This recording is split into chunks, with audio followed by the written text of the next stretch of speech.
Hey, everybody. Welcome to Rising from the Ashes podcast. It is me, the homie Romy. Unfortunately, Dan is not able to make it here with us today. It is an early morning chat. So that's my wheelhouse, and he'll be with us on the next one. It's a beautiful day in the summer, and we are lucky and blessed to be chatting with an expert, a master traveler, an epic writer, an artisanal documentarian, a flower of the conscious bloom, a drifter of the electric slough. And to quote Mr. Silva, the gods have many ways of opening the doors to the curious. And Freddie has a great grasp on alternative history from traveling all over the world, hands-on, and we are honored. How are you, sir? I am astonished at this point after hearing that. I've never had a CV read that way before. I might have to use that. I got you. I'll record it separately and Wow, send it on over to you. I'm freaking out, man. To quote a California term. Hey, that's where I reign. Not Yeah. rain. It's been 104 and it's been just absolutely sweltering. But Oh, do come to Maine. We have your rain here. oh yeah, can we just Yeah, do a little? please have it back. Have Oh it back. okay, I'll swap you out. No worries on that. Oh man, there's so much good stuff that you've been working on over the years, Freddie. And you know, I know you like to just generally get right into the juice, and people like to ask you questions about, the history and things like that. But I want to get into maybe a little bit of your history and how you got into maybe writing your first book, because the traveling aspect is so much better of an angle than I just got out of, a master's degree and spent 12 years slaving at an indoctrinated state. Just kidding. I love all the people that go to higher learning. Bless you, but I think you took a different approach. And do you mind sharing us some of your earlier history? Yeah, I mean, there's nothing beats putting your feet on the ground and going walkabout and learning from people who are closer to any event than any book can get you. And that includes my books as well. It's much better to go and stick your nose deep into the honeypot and be part of the experience, and then you can write about it from a first angle point of view. I was living in Chicago at the time, and I made the mistake of ironing a shirt while I was watching television with the sound turned off. I haven't actually watched television in over 30 years. I used to be in advertising, which, and for me, it's become a strange medium. I just happened to be watching this big combine harvester crossing a field, sitting there with the iron, and there was this incredible symbol next to this combine harvester, and I knew exactly what it was. There's no sound. I mean, it was a news program, obviously, but I knew exactly what the symbol was. And it was at that moment I can now look back in hindsight and pretty much note that my career went downhill very quickly and my interest in crop circles went up.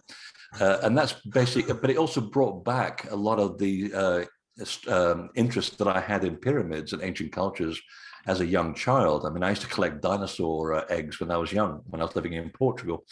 So I always had this sort of alternate lifestyle because I never really sort of jived with other children. I never really was part of the normal modern world. I'm still not. It's a very strange place to be in. So it got my curiosity, and I'd spend more and more time spending summers in Britain, coming back to work in the States. And then I took a leap of faith. I had a lot of interesting personal experiences.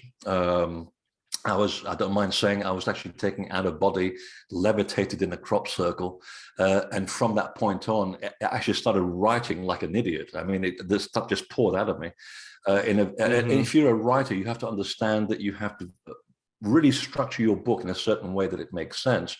It came out completely unstructured. Chapter 2, Chapter 8, Chapter 6, Chapter 11. It was all over the place. And 3 months later, it was done. And the whole thing made absolute sense.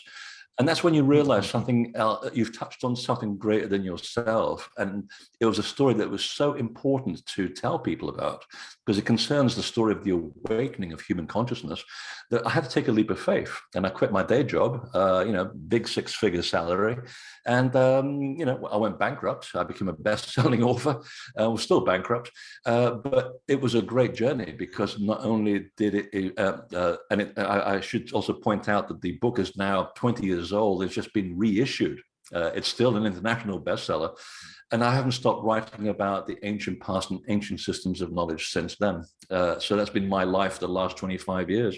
And it's been difficult. There's lots of hurdles, but at the same time, I've seen how it's helped a lot of people overcome their limitations, expand their awareness of the bigger picture. And also, from my point of view, it's also helped me as a person improve who I am. So, despite all the hurdles, it's all been good news at the very end.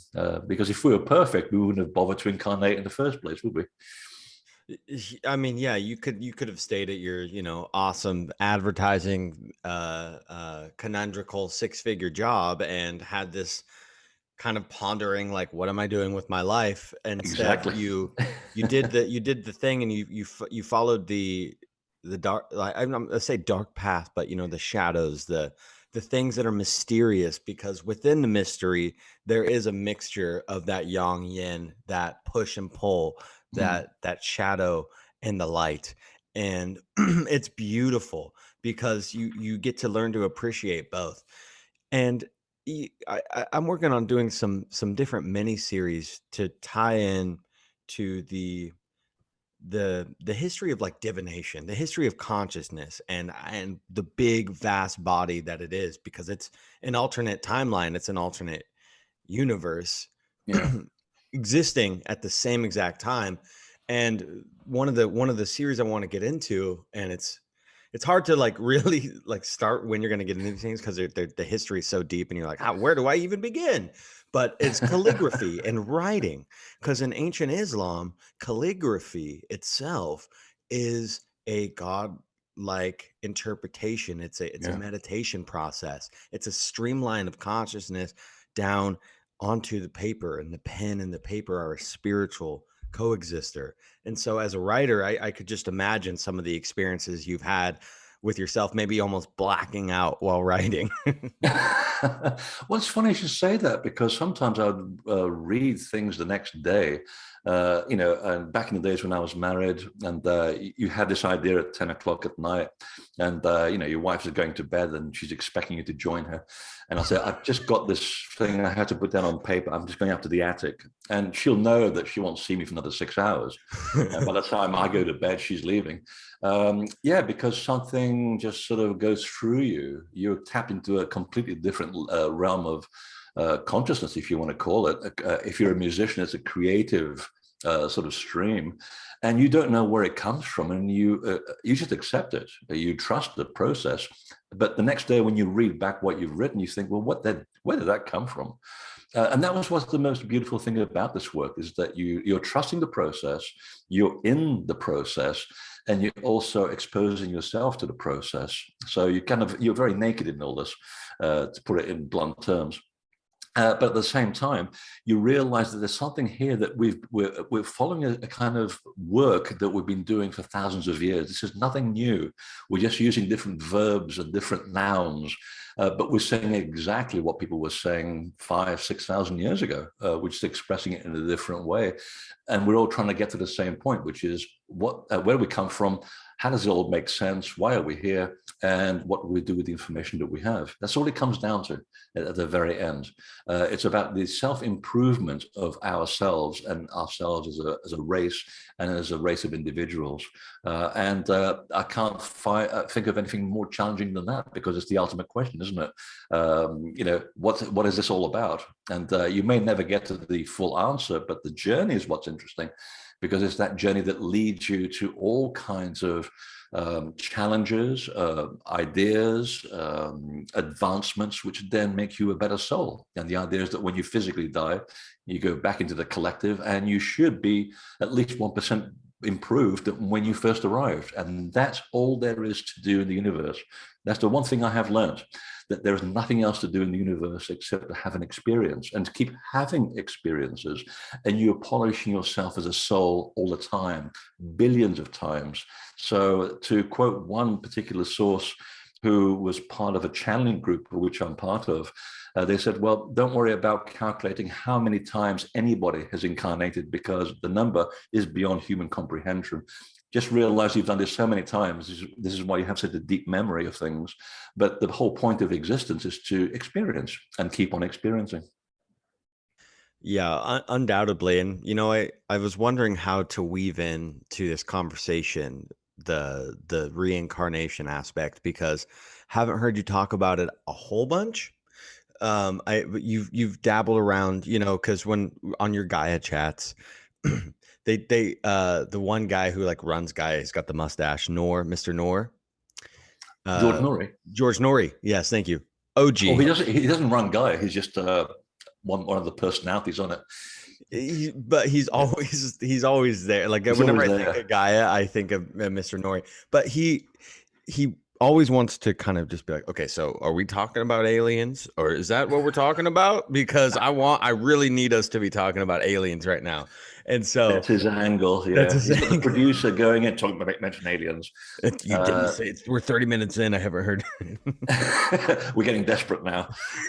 Yeah, no, I know how they work, and I like to work them as well. Good. It's a bit of a funny situation. No, it depends on your idea of what an alien is. Do you think it's a Mhm. little green man? Do you think it's a very tall Nordic type? Are they physical or non-physical? It really depends on your point of view. And in my sort of experience, the whole resurrection thing, which I wrote a whole book on this as an initiation concept, Mhm. Mhm. was to understand that everything really is not very physical at all. The concept of physicality is relative. I mean, if you were to look, stick your hand under an electron microscope, you'd find that the hand is actually, in fact, your entire body is made up mostly of air.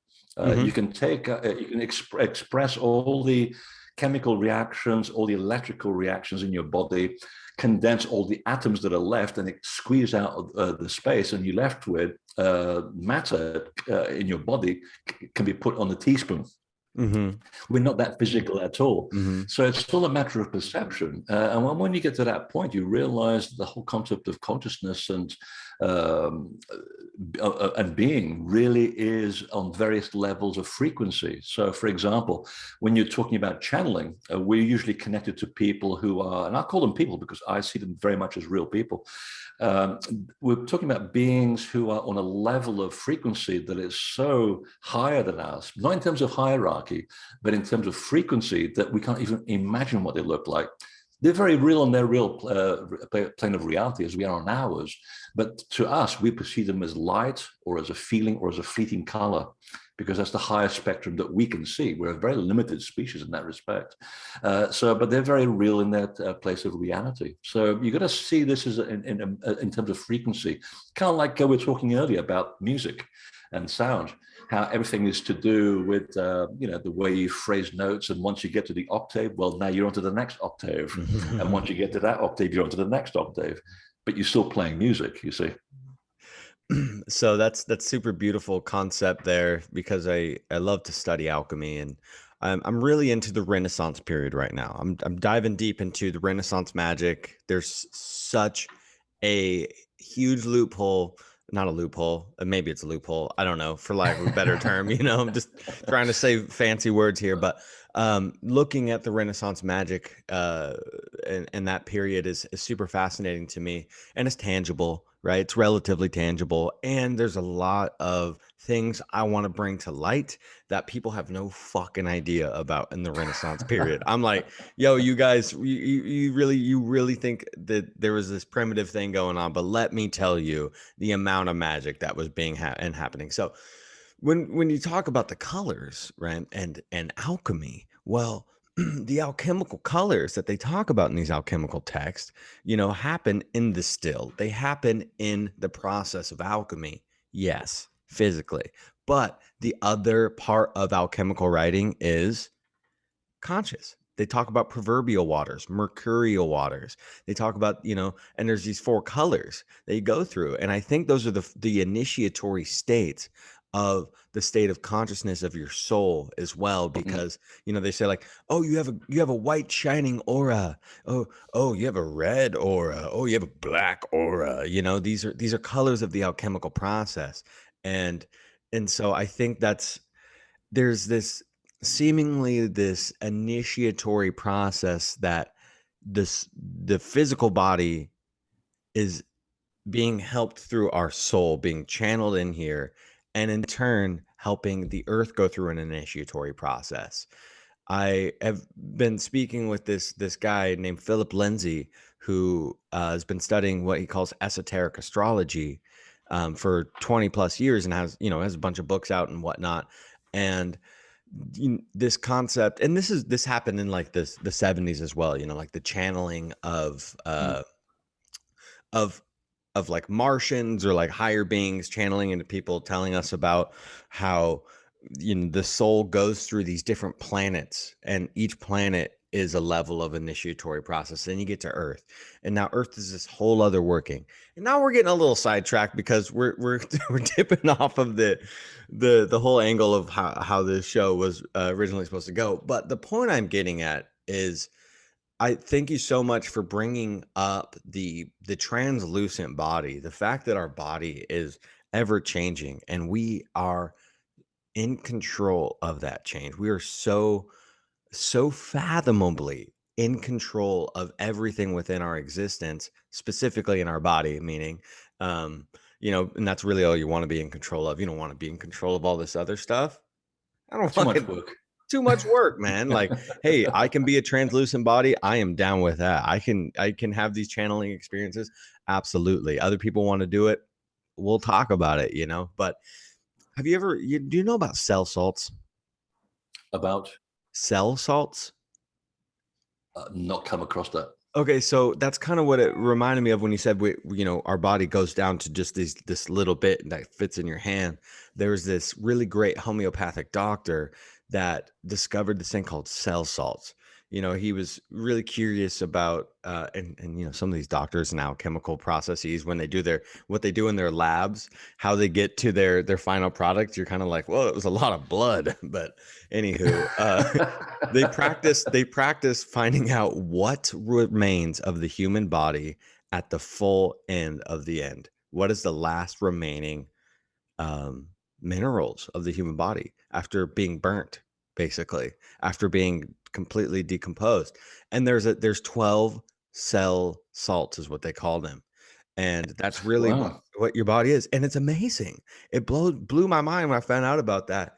And so I was like, okay, I have to buy some cell salts, and you take it for headaches and things. And we're living in a day and age, unfortunately, where generally we're pretty demineralized as a society. Yeah. The bullshit we eat, and I'm That's why I curious. drink heavily.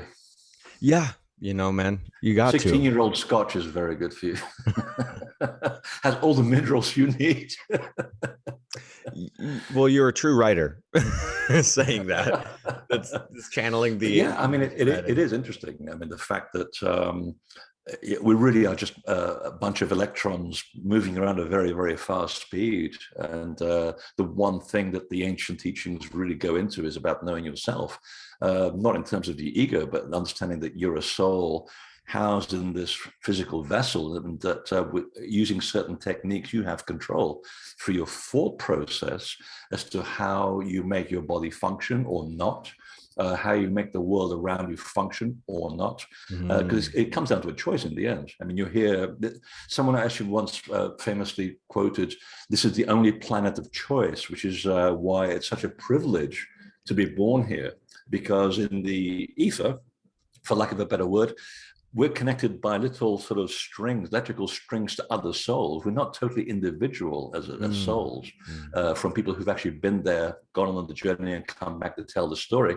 And here on Earth, we are actually very much individuals. We are detached from that sort of universal consciousness, which is the ultimate paradox, isn't it? We spent all our lives, listening to podcasts and reading books and watching videos to try and get us to understand why we feel so disconnected. But we came here to be disconnected, to learn about the value of singularity, and how to work within our singularity in order to expand our consciousness. The whole thing is a paradox, and the whole thing is a metaphor. And that's what a lot of people don't understand about the concept of, the whole Renaissance, the alchemists of the Renaissance, who essentially were relearning something that was already so old by their time. In fact, by the time that Giordano Bruno and people like him were talking about this in the Middle Ages, for which, of course, they were burned alive at the stake, the Poor ideas Bruno. that they were, yes, that lovely sort of smell.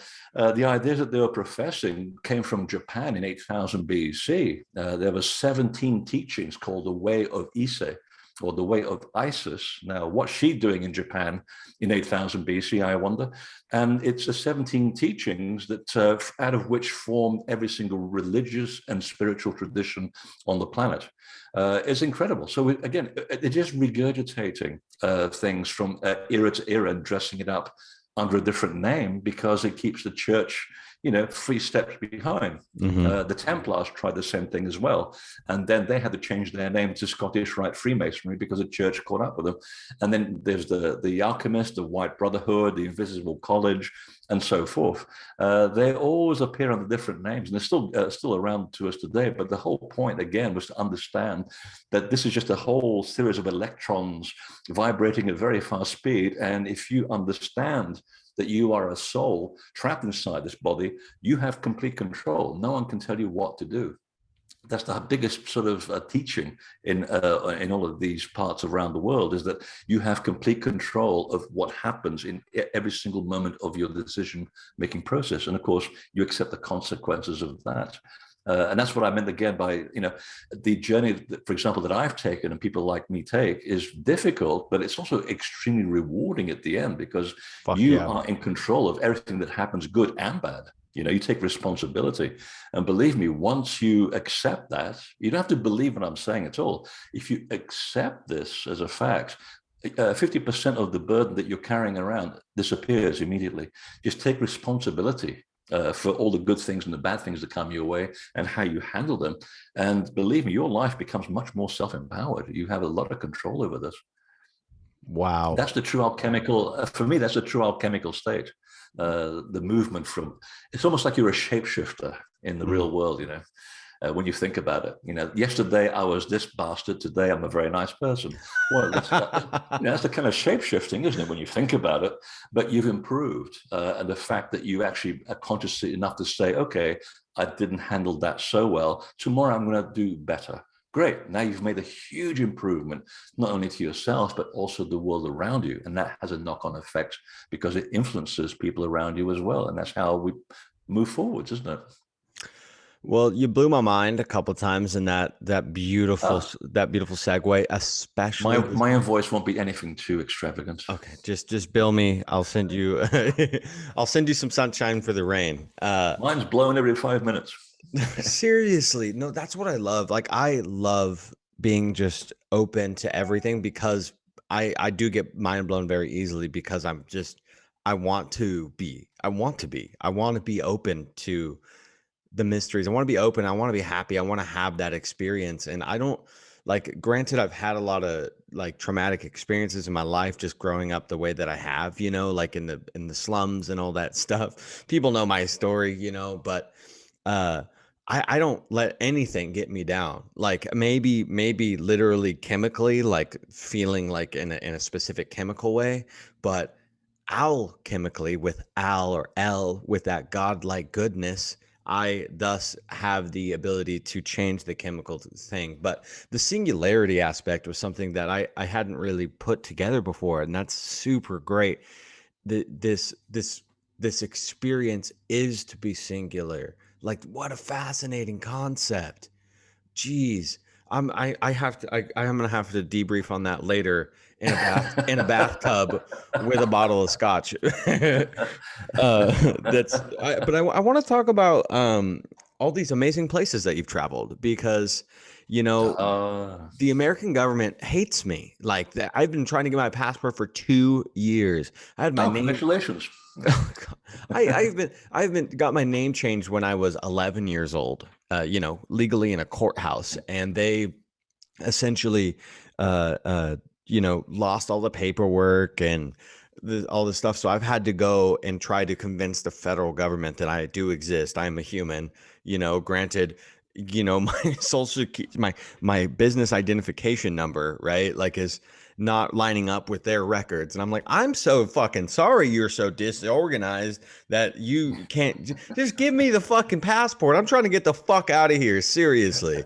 So hopefully soon I'll finally be able to do the deep ventures, because my soul is really yearning for that. I have been lucky enough to live and on the Big Island and still have some property over there for the past 10 years, which is very transformative place. And I know you have Yeah. a deep connection with the Polynesian Islands, and I would love to touch in on that. One of the things I want to talk about first to start the segue into these places you've traveled in, these ancient lands and antiquated mysteries, is the stories that you get about the Orion's belt. Because the epiphany that I have when you talk about the Orion's belt is, okay, there's this connection to the stars. There's this connection to the heavens at the Orion's belt. Well, I think, what's right below the belt? Ah, a Hmm? very important place. Let's go there. Yeah, I mean, it was, I don't even know how it began. I think I was just making notes wherever I traveled. And again, I like to listen to people who live locally because they're so much closer than we are, than any academic, any European academic for that matter, who has no connection to the reality of which they're talking about, which is, really hamstrung our understanding of the ancient past. And which is why they hate people like me. And that's fine. And people would say, well, we came from the stars and, we came from Orion. I said, what, are you talking about this metaphorically? Because usually these stories are very metaphorical. I said, no, there was a time when we physically came from Orion and the gods also came from Orion. And I thought, okay, well, I'm going to write this down. I don't know where it's going. And then I traveled to New Zealand and I'd hear the same story from another group of people who are one of the indigenous people, way before the Maori showed up, which is a huge controversy as well. And they talked about the same thing, how when they lived on Easter Islands, and they were describing a time when it was an archipelago. So that dates the story to about 12,000 years ago. The last time Easter Island was a series of islands was before the sea level rise. And it said that when we lived there, the gods used to appear in their big catamaran from the big land in the east, which would be South America, where they already had a big city, which was Tiwanaku. And they would come here, they'll take on some fresh fish, some vegetables, and some fresh water. And they would also hang out with the shamans in the tribe, and they would teach us things about the stars, about the measure of things, geometry, social structure, things that would elevate our society from a state of barbarity. Not that they were barbarians by any means, but from an elemental stage, so that we could raise ourselves to their standards. And they wouldn't impose anything. They'd say, well, if you follow this particular teaching, you'll find that your life may improve. And thank you for the water and the fish, and we're on our way. And they would basically give the information, which went into 3 different baskets. And each of those baskets was a mirror image of the 3 belt stars of Orion. So now I'm collecting another story about Orion and the origin of the god and the origin of knowledge. And by the time I get to Central America and then Portugal and then Scotland, it's appearing everywhere. And I did a whole documentary on it because there were so many cultures talking about exactly the same thing. And the one that was really nailed it right down was the Maya and the people in Japan. Can I stop you? Sorry, I'm so sorry. So sorry. You're on such a good flow. I need to know before I lose the train of thought.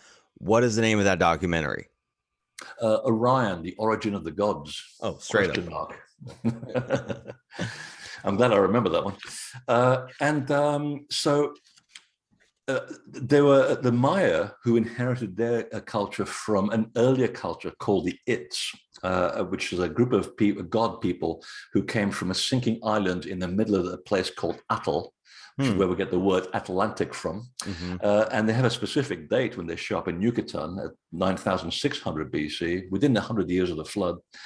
And they said it's it's not just Orion itself, it's a specific part of Orion. And when you go to the temples in the Yucatan, and I also just done a documentary about this, if you go to the belt stars and look at the three big stars, the brightest stars in the whole constellation, they form a kind of triangle from our perspective.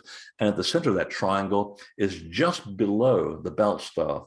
And it's an area that are called the heart of the sky. Well, in Japan, they call it the half of the universe. So the two cultures talking about the same thing. Mm-hmm. And if you go to Japan, they'll say that when you look at the red arches, they call them the Torii arch. They're fundamental to the sacred space of Japan. They're bright red, and they have the two posts with the pillar at the top, and it's the entrance to every sacred space. And they're saying that crossbar is the belt of Orion, and the center is where we all came from. It's where humans originally came from, where knowledge comes from, and where the gods come from. And I thought, wow, that's two separate cultures talking about a very specific part of the constellation. Now, NASA comes into the picture, and they said, and I think they only admitted this about 12 years ago, they said, we've actually analyzed the Orion constellation in depth and recognized that there's a big nebula called M42. Not very romantic, but they said it's not at all. Yes, I think we'd have run out of Greek names by now. And they said it's the biggest star-forming region of the galaxy that we know. It's literally Birthing stars. Stars are just being born out of nowhere, and they're totally fascinated by this. So that tells us something about these ancient people that recognize M42 as a place of origin, of creation itself. And this is shared by many different cultures. Even the Egyptians talked about this. Even in India, they talked about this. So it's a it's a pan idea that everybody has tapped into the same understanding, the same fundamental teaching. So it can't just be something that someone pulled up out of a hat. Because when you and I sit in the middle of the desert and look up at the sky and you go, hey, there's Orion, because it's so ubiquitous, isn't it? But yet there is something to it, and it's there for a reason. It's there to remind us of a point of origin. And the other thing I kept coming across was that they said that originally you could physically travel backwards and forwards from this point in the sky to Earth. But after thousands of years, possibly tens of thousands of years, even the gods forgot how to do it. So then they would construct special buildings to change the laws of physics that would enable them to travel from A to B.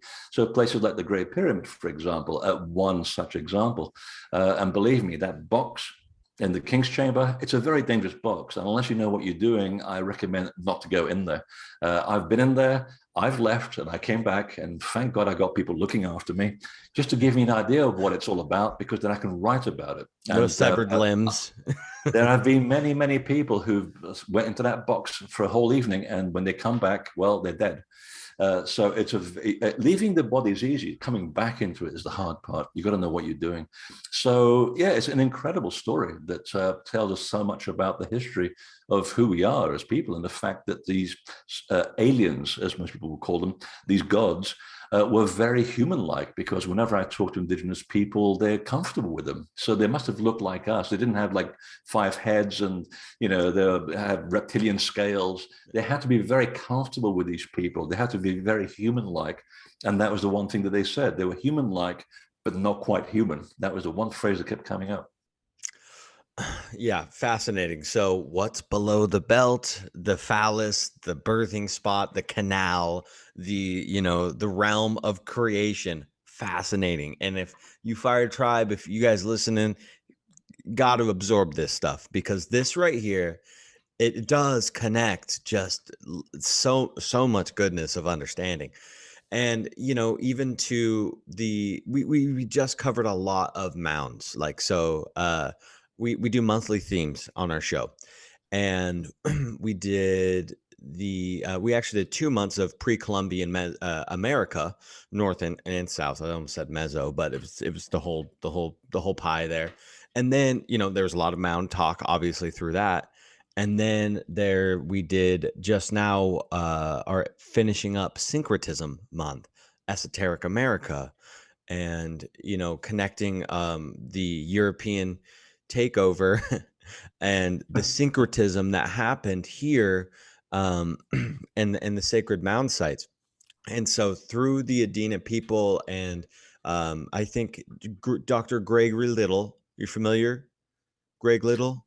Oh, Greg Little, yes, Yeah. yes. So he wrote the book Path of Souls that explains kind of what you're talking about as well. That they would go to their mound, their sacred site, and they would look up at the stars, and a split in the sky would happen on the winter solstice, and their souls would do a journey around and then come back down. Yeah. It's just everywhere. And you know what's really interesting me that you brought up? It seems like you're pretty fluid, and I would love to maybe get your opinion on where I could start for the Japanese dig, because ancient Japan and Eastern mysticism is so fascinating to me. Where can I start to look at that? Where's some good resources that you like for ancient Japan? Oh, now you're really testing my memory. There's a book that was written by an American author who taught himself ancient Japanese. Wow. Yeah, kudos. And he was one person that I sort of relied on for writing The Lost Art of Resurrection, because he showed so much of ancient Japanese teachings. And I'm now, it's in my, I'm trying to take my consciousness to my bookshelf. It's in there somewhere. Whoa, the It'll Akashic. come to me. Yeah, if it does, let us know. Sweet, awesome. If not, Yeah, I have like thousands of books that have gone through, so it's a bit of a mishmash in there. But he was looking into the Kojiki 72, which is the oldest prehistoric text in Japan, which is unacknowledged by Japanese scholars because they think that Japan is only about 3,000 years old, which is absolute nonsense. They've that's got fucking stuff there that goes bullshit. back tens of thousands of years. And it's very uncomfortable because it's literally the foundation of Shinto, which is one of the oldest religions in the world, which also has a lot of connections to Egypt and other sources of knowledge. In fact, they're all interlocking. And it's funny, I've just mentioned Egypt, and it looks like Anubis just walked behind you. I get that all the time. I get that all the time with him. And so he was one of the people that really helped me to understand that there was something much, much older going on there. As we know, we have megaliths there that really defy logic. Around Osaka, for example, Mount Miwa is full of things that we cannot explain. They really are beyond comprehension. They even make the stuff in Peru look superficial. Huh. So the whole sort of story around there, and also around China, that we are still unfamiliar with, because it's a very, and particularly with China, it's a very closed society. And after what they went through during the imperial era with the West, I don't blame them. I really don't. I mean, we stole so much from them. Yeah. So they keep their cards close to their chest, and a lot of what they have also has never been translated, which makes it even doubly difficult. But slowly, his name is slowly creeping up into the my memory palace is slowly creeping up there. To quote Bruno again. I think it's Morrow. Yes, Morrow. Something Morrow. We'll spend the next 20 minutes me going, Don't worry, I'll edit it and I'll make a beat with it. It'll be real great. Exactly. So it was interesting to see that the foundation of Shinto bears so much reference to the stuff that indigenous people talk about, the information that they received from traveling gods, who were also part of a parallel civilization that lived alongside humans before the flood. And then, of course, everything gets taken upside down 11,000 years ago because of that huge catastrophic event.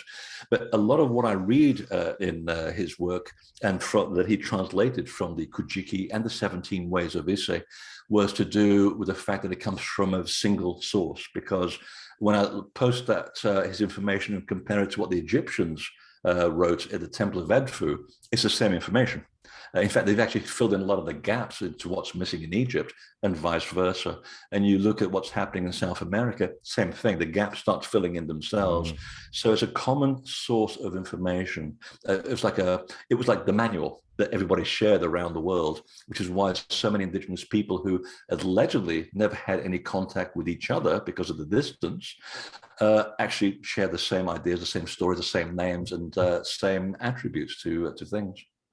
Okay, well, there's so many fucking things. I'm like, okay, focus.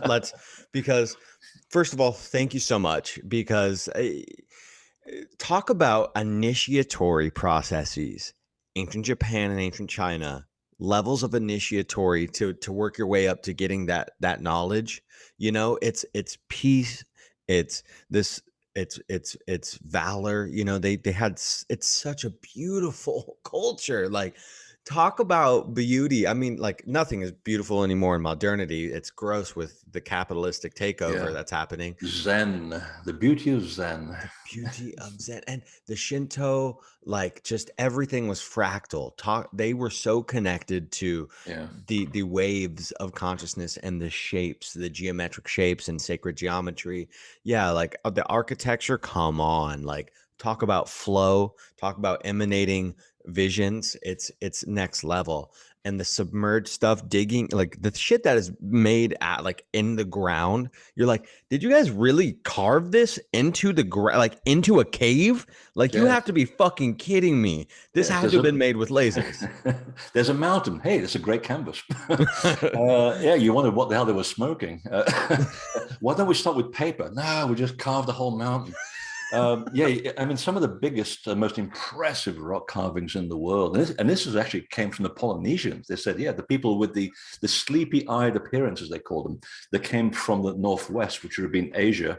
Yeah, they said they were masters of working stone. They knew how to shape stone without breaking its spirit. That's the actual quote that they used. I've heard that. That's a Yeah. beautiful, beautiful quote. And yeah, I mean, I look at some of the temples like in Angkor, for example, or the Jain temples in India, which are much more modern. I mean, the dexterity at which they work the rock and the complexity, it's like looking at an Alex Gray painting. Yeah. The guy that does those psychedelic paintings, because that's what they're doing. They're showing the temples, and specifically from the air, they look like these fractals. And that's Mhm. what the world really is all about. The universe is all about fractal Mhm. reconstruction. You start off from one basic node, and it repositions itself on the next octave to look like the original octave, and it keeps expanding.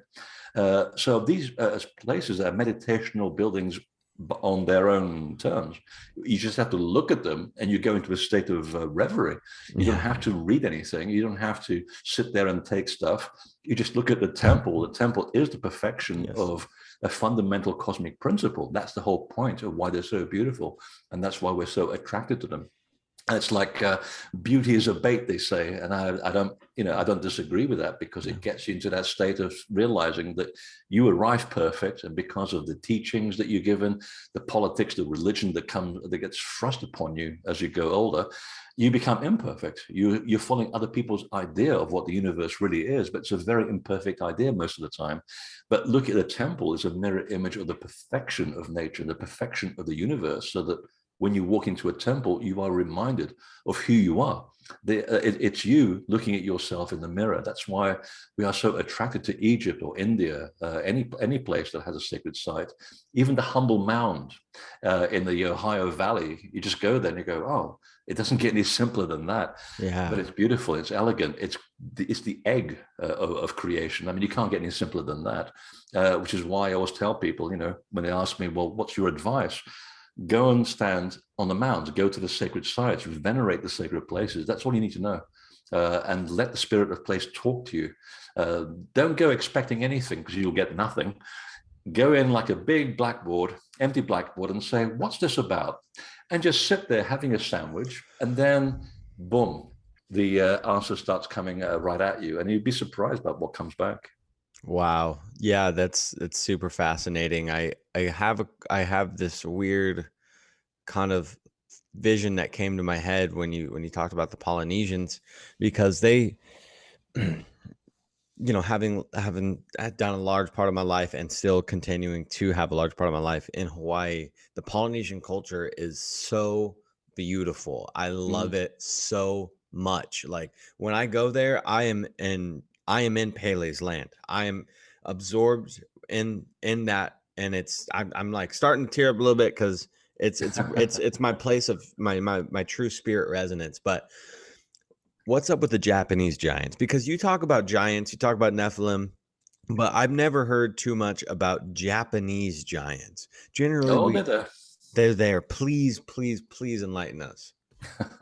I was writing a book called The Missing Lands, which talks about the origin, not just of civilization and the parallel civilization that was here when hunter-gatherers were around, but also who the gods were, what did the term mean, and where they came from. And that came up during the research when I was going into the prehistory of Japan. So we have these megalithic structures which look like they've been cut with a laser, and probably were for all intents and purposes. We just don't know. I mean, they're using some of the hardest rock on earth and they carved it like butter. It's like, how the hell and why? Because they could. And some of the stories around Mount Miwa, which is at the moment for me the most spiritual and most unusual part of the whole of Japan, it's right on the south part of the archipelago. And they talked about how a lot of the temples that they built there, and specifically the rock boats, which they said they could fly through the air to get from A to B. So if there was a big conflab of gods, they would hear about it and they go, hey, let's just fly in these rock boats from Korea all the way to Japan. And we'll have a big conflab on the side of the hill. And they're still lying all over the place. And some of the places that they show around Japan, they said, in terms of the traditions, was that there were two giants. Now, whether they were just extremely tall people or whether they were giantesque, we don't know. We don't have the information. And there's a big difference. And yeah, I was going to say, what's the difference to you with your deep research that you've gotten yourself into? Oh, the gods usually were about 8.5 feet tall, and we've got the bones to prove it. And the bones keep disappearing into, the fifth level of the Smithsonian and the British Museum and all other places. I mean, everybody knows about this. Yeah, it goes back to a time before the flood when we're talking now about the people of Anu, also called the Anunnaki, who always they're always made to look like really dark, horrible people. And I can tell you it's quite the opposite. You just have to read the original story and not how it's been reinterpreted by various authors. So they were very, very tall. They were 8.5 feet tall. So I'm 6'5". So in Peru, I'm considered the god. And if I was younger, I had my blonde hair, my green eyes, I definitely was considered the god because they were described that way. Very tall, with blonde or red hair, blue or green eyes, and light-skinned, always around the world. Every single indigenous culture in the world talks about the same thing. Now, I would be a god today in Peru. And so for me, they would be even taller by 2 feet. But then when there was a certain group of people who were the intermediaries between these people and the humans, hunter-gatherers, because the gods never really wanted to hang out with humans because they knew that they would defeat the purpose of the hunter-gatherers developing their own level of civilization because they were already quite advanced. Just like we don't want to interfere with the development of a culture in New Guinea, we want to leave them alone. We want to assist, but we want to leave them alone to develop themselves in their own correct time. So there was the intermediaries called the Watchers, and they were forbidden to hang out with human women and with most humans altogether because A, the DNA wasn't going to work, and 2, because they were quite tall, and the women, whenever they did disobey the instructions, the women gave birth to infants and they died during childbirth. And that story still exists in Oklahoma, this very day with the Wichita of Oklahoma. So the problem really came where there was a successful mating between this renegade group of demigods with human women, which created the Nephilim, which means giants, which also means Orion, by the way, in Hebrew, and they're the ones who developed into bigger, much taller people, 9-10 feet tall. But it was the next iteration, the next offspring of the Nephilim that bore giants. I'm talking 12 to 15 feet tall. wow, how does that even happen? That's just if you don't crazy. believe me, you should go to the Solomon Islands because they're still living up in the highlands of the Solomon Islands to this very day. And the villagers know that very well. And they said, well, they used to be part of, I'm now just telling you what they're saying. They used to be part of this race of people that was here before a global flood destroyed the earth. So that story, that memory is now 11,000 years old. And they hid here. They tried to breed among us, but they couldn't because they were too tall. They're covered in red hair. They're quite brutish. At one point, they were quite an advanced civilization. They live up in the mountains and they want to be left alone, but they're very helpful as well. Sometimes when we get into trouble, they'll actually help us out and then they go back into the mountains. They're just dying. They got no one else to breed with. And the same story exists also in the Appalachia in North America, specifically around West Virginia. When the Cherokee arrived, they said that we also came across a group of brooding giant people covered with red hair Same description you get in Ireland, by the way, about Yeah. 6,000 years ago. And they came from a land that was sunk in the middle of the ocean to the east, which is the Atlantic, during a global flood. And they were once very glorious people. They knew about the stars, mathematics, and everything that makes the world turn. And they were dying. By the time we got to them, they're just a few left. So we inherited their stories, their history, the fact that they originally were responsible for Serpent Mound in Ohio, and we just kept rebuilding it, to keep the thing going because it's only made of earth. And so we took on their traditions into ours to make sure they would never be forgotten. And we also lent their name of their culture to a river that flows through Pittsburgh this very day called the Allegheny. And the name of the people called the Alawani. So this is another global situation that we have here, global story. So there are tall Wow. people, and then there are giant people. Yeah. Two different types. Yeah. So you're a tall person and you're almost to a giant person, 2 feet above where, yeah, Wow. it's crazy and fascinating to me. I'm actually surrounded by tall people all the time. Like I'm 5'10". I'm like straight up average height as possible.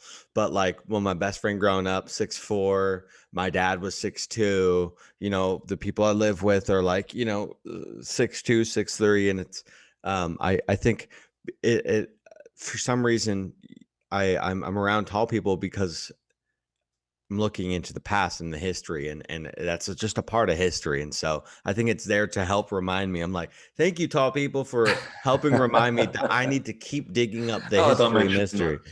that. Yeah, Thank and you so much. I didn't sort of think too much about it, except, I mean, I was born in Portugal, and most people in Portugal are like 5'2", so I Yeah. actually stand out. And I was blonde with blue greenish eyes. I mean, I'm a hideous incarnation of the Portuguese culture. But at the same time, when I was researching the missing lands, the same story kept coming up through the indigenous stories, that there was originally this parallel civilization of god people. And a god, by the way, is someone who understands the rules of nature. That's what a god is. Yeah. A god is for example, you take a glass, there's a god, the spirit form of the glass. The liquid Elemental. has a god, the plant has a god. When you understand that structure, you become as a god. That's what it meant. They said no, they were always they kind of human-like, but not quite human, and they were light-skinned. Essentially, they became the what we call today Caucasians, and they lived. Their main point, and they lived on 8 different islands around the world, but their main section was in what used to be Armenia, up in the highlands of Caucasia. And from there, they moved into around the Black Sea, Ukraine, Bulgaria, and then they turned into the Nordic people. That's where that sort of Nordic culture comes from. So, yeah, I mean, sometimes you get sort of accused of being racist for saying this, but unfortunately, it's a fact. Yeah. It's not about a hierarchy or that they were better. It's a fact of life. And the fact it's the indigenous people that have these stories to tell us. And they were all quite comfortable with them, as we should be. There wasn't about a superiority. It was the fact that they're all sharing information and they get along very nicely. Yeah, so it's very romantic, isn't it? I mean, yeah, this you you spoke with our good buddy Andy over at the Deep Share. He's a good friend of ours. Oh, yes. And so him and my podcast partner Dan have this show. I think he told you about it, where they do like the Box Saga stuff, and so they've informed they go deep on that and have taught me about that. I'm not the deep history guy. I'm like the spiritual guy. I'm like I dig into the consciousness and stuff, but through that. But Dan says the same thing. It's like, that it's not, it's, because if you like, in retrospect, it sounds like white people came and seeded all these colonies with like how to build society, and you're just like, wait, you mean the conquistadors, but Well, but there's a truth to that, because that's why 180 Spanish guys could subvert an entire continent. It doesn't make any sense. it doesn't make any And that sense. tells you exactly, because I mean, the Inca, who were not the indigenous people, by the way, there's a lot of older people in the Inca. They talk about how, yeah, the reason why they took over the continent so fast with 180 guys was that they were mistaken for the original gods of the flood, because they said, well, look, one day we'll come back and see how you're doing. And they're described exactly the same way. They were light skinned, some were blonde haired, some of them had red hair as well. There was red hair in Spanish culture. And the breastplates made them shine as well, because their nickname was the Shining People. But of course, it was a metaphor. They didn't understand that. The shine came from the fact that these gods had to apply a kind of oil to their skin because they were light skinned, like they said. They had a problem with sunlight. Protection. So it gave the skin a glowing look. That's why they were shining. But also because they were much more intellectually developed, they also had a certain glow to them. You know, when you're the aura. A wise person, you have an aura about you, don't you? Yeah. That's why Jesus has that aura painted in the murals about him. It's a metaphor. So they confuse one with the other. So they go to South America or Mexico, and they take over the whole place like that. And you have to wonder, well, why? Because they were mistaken for the very people that were there 11,000 years ago. So, but again, it wasn't about a hierarchy. It was never about hierarchy. The fact that, the Caucasian people are superior. No, that was not what it was about at all. There was always cooperation. So? It was always about cooperation and respect. With the conquistadors? No. With the original light-skinned people. Oh, okay. Just to appease the what's the current thing going around now? The Me Too movement. The political correctness. I don't have anything against them at all. Just saying that when people start talking about you're a racist because you think that white males are the high point. No, I'm not saying that the high point of civilization. At one point they were much more developed, but that was 11,000 years ago, and I'm not saying that relates to what's happening today. It was a matter of fact, and the fact that the stories come from the indigenous people should tell you that I'm not making this up. It's not my point of view; it's their point of view that I'm reiterating. So it's good to put this on a good, solid historical foundation, so that we don't get distracted by politics of the moment. Well, people do get distracted by politics, and people don't look up history at all. No, it's sad, isn't it? It is sad, and that's why we're here doing the work, and that's why I thank you for coming on the show, because it's like, it's conversations like this where it's just like, okay, hey, I know you want to, blah blah blah, so on and so forth, but there's this really interesting aspect that's coming up now with like I think we are getting somewhere eventually. Like we have, like at one point when I was younger, I was like, it's just so fucking washed out. Like we're not going to see any answers or anything, but I feel like we're making progress, and and I think a lot of it has to do with this, like, the cyclical ages that has been talked about for, centuries and probably even more. We're coming into this double Aquarian age, which they say was going to be, the water's pouring out of the pot, which is, shining this light. There's a lot more fluidity of understanding, and I think that's why we're getting more answers. There's more people looking up history, and we're going to start to understand more of the actual roots, which will be a really big blessing and a really big healing process. And well, I think I found where I want to take the next area of focus, because it's so fascinating to me. The Mesoamerican conquistadorian takeover. It seems like you have a relatively decent grasp on that situation. Oh, it's quite easy. They were bastards. They were glory hounds and mercenaries who basically went around looking for gold because they got wind of the fact that there was a lot of money to be made in the New World, which of course was not the New World, it was the Old World.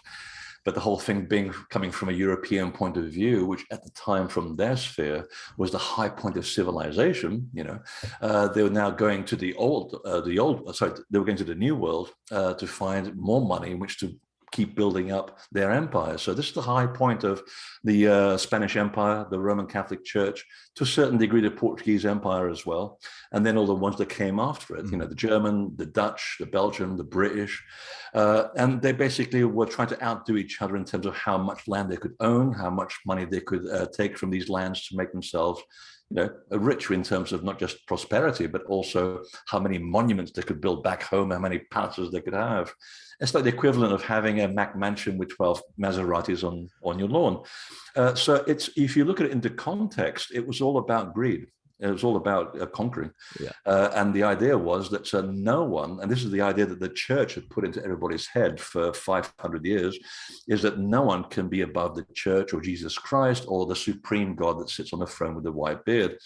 So when they get to the new world or the old world, from my point of view, yeah, they recognize that, hey, we can't build pyramids like that. And they were pretty flawed by the fact that these civilizations were way, way ahead of Europeans. And they had been around a lot longer as well. I mean, Europe really is Johnny come lately in the bigger scheme of things. If you want to see something really old, go to Polynesia and Australia. So they had to destroy the whole concept and resort the whole thing, raise it to the ground, and turn the whole thing on its head and subvert it to Christianity. You know, it's one of the biggest paradoxes and biggest hypocrisies of life, that you're taking the ideas of a guy called Yeshua ben Yosef, Jesus, and then turning it into this political military movement. That's not what Jesus was talking about at all. So it's one of the saddest sort of moments in history that turned into a huge bloodbath. But here's the thing. When the conquistadors, who were undoubtedly the most brutal people you've ever encountered, they were writing about how appalled they were of what the Aztecs were doing to their own people. Now, when you got the butchers being appalled by other people, now you got a problem. And the idea was that the Aztecs had inherited the whole area from another earlier culture, several earlier cultures. And the Maya, by the way, managed to get around all of this by just hiding. All the atrocities didn't really sort of play themselves out in the Yucatan as much as they did in the rest of Mexico. And they said that the Aztec had taken on the cosmology of earlier people, but they had no understanding of what it meant. The teachings were so old by their time that they didn't understand the metaphor. They would take everything literally. Ironically, like the church took the teachings of Jesus literally and turned the whole thing upside down, but that's another story. So the Aztecs figured that unless you could appease the sky god, every 53 years, they had to butcher 50,000 people a day and rip out their hearts while still beating in order to stop the world falling apart. They had no idea what they were talking about. They had no idea of the stuff that they were reading. They were interpreting everything literally. And this really appalled the butchers. So it was one of those terrible moments in human history. But if you just go down the road to the Maya, they'll set you straight and they'll say, no, all these teachings are metaphors. It's all about the cycles of nature. And the most famous one, of course, is 2012. They'll just laugh at you if you talk about 2012. They said, yes, they got it. White people got it completely wrong again. 2012 was a midpoint in a window of opportunity. So you have a 30-year window of opportunity around that era. So the idea is that things don't just happen like that. Consciousness doesn't just move like this. It's a slow process, it's a glacial process. Yeah. So, in the 60s, during the counter-revolution, when people began to question everything, there was this wonderful window of opportunity. People could feel that there's something moving. So you have that window of opportunity. Now, once you get past 2012, the midpoint, the window starts closing. So by 2042, it closes. Now, we are now realizing that, the window is narrowing. And what happens when you're trying to get water through a smaller window? It means there's a much pressurized stream trying to get through that narrower gap. So what happens?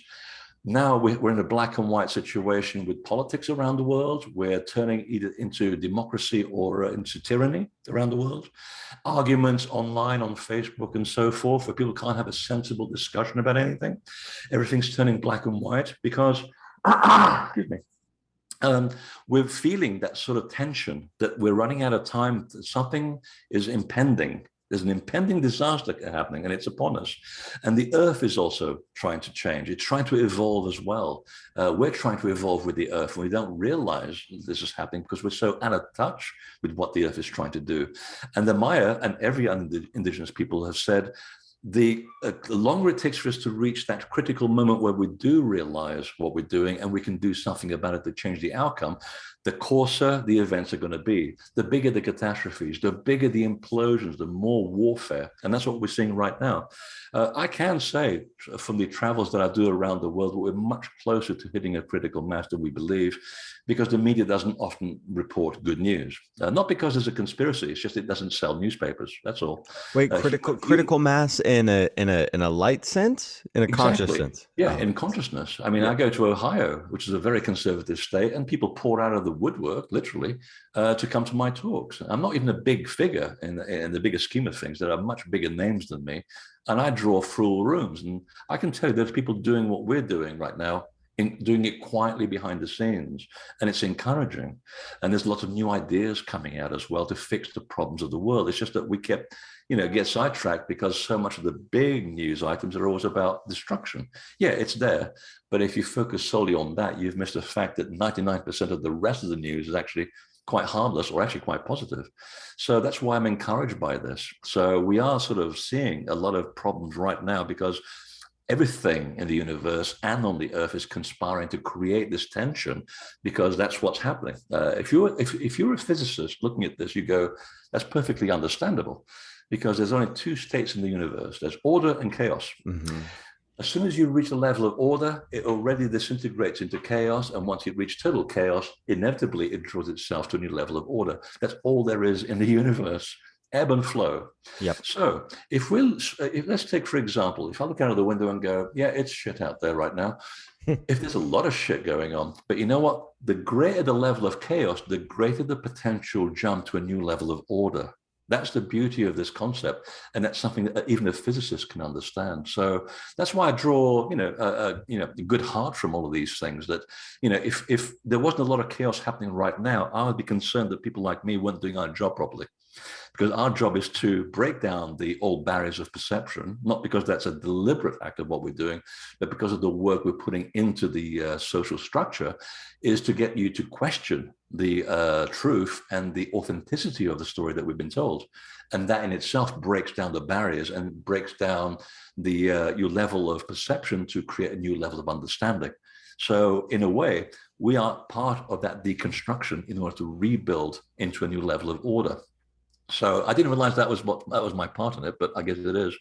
We're deconstructionists to be creationists, if you want to see it that way.